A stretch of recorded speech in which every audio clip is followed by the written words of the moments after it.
the EQC just might be the most important vehicle Mercedes has built in a long time. And that's for a couple reasons. First, it's Mercedes' first all-electric vehicle. It's also a crossover, which is, as I'm sure you probably already know, stupidly popular in some of Mercedes' biggest markets. This Mercedes EQC that you see over my shoulder is not the one that you're probably going to own. This is the Edition 1886.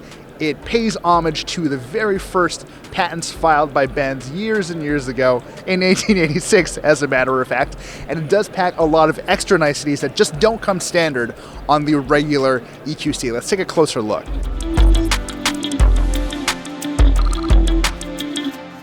First off, if you like black grills, this has a black grill. I wish I was joking. This is in fact one of the more defining characteristics of the EQC Edition 1886. Also falling into that category are the white trim on these really big wheels. Great. Once you get inside the car, the changes start to become a little more apparent. There's slightly redesigned seats here with indigo and black trim, and overall, yeah, it's a pretty car. But what makes it really important is what's underneath it. There are two electric motors, one mounted in the front and one in the back.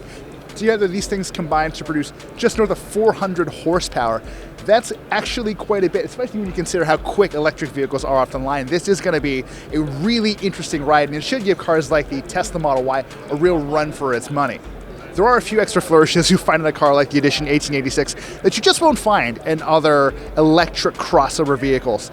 My personal favorite is the energizing trim level. These are features that Mercedes has built to essentially build the ideal driving environment. I mentioned this in our GLS video as well because it is just kind of absurd. If you're in need of being energized so you can more carefully pay attention to the road, the car will massage you and play some fast music, which I can only presume is German techno, but I cannot confirm that just yet. It'll also take biofeedback from your phone and your wearable if you have a compatible Garmin smartwatch or fitness band to help further tune the in-car experience to soothe you if that's what you're after behind the wheel. It might not be. It wouldn't be for me. So yeah, that is quite a bit of power to play with, and it is going to be a lot of fun watching this thing tear off the line as quickly as other electric vehicles do. Although I should point out that you can't count on pushing this thing too hard because the speed is electronically capped at about 112 miles an hour. That's mostly to make sure that you don't get stranded somewhere without a charge because, as you may or may not know, Mercedes does not have its own charging network. Who knew? Yeah, everybody, sorry.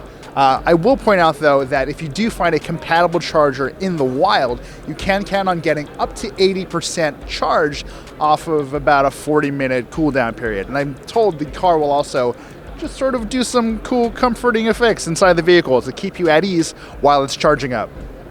Great. I would expect as much out of a car that's supposed to cost around $70,000 for the standard EQC. Unfortunately, a lot of the really juicy details that we've been waiting for, we just do not have yet. We don't know how much the standard EQC is going to cost when it launches in the US in 2020.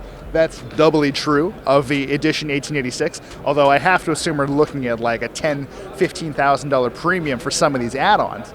I should also point out that we're not entirely sure what the range guidance is going to be. We have a pretty good idea. In terms of European conditions, it's rated for about 290 miles, but that might change depending on what the EPA says when this thing shows up early next year. So yeah, this is a really important vehicle, and it has the potential to change Mercedes' business in a way that I think a lot of companies have tried to seize on already. Mercedes is playing catch-up in some respects here, but this just might be the right tool for that job. We'll have to wait until next year to find out, though.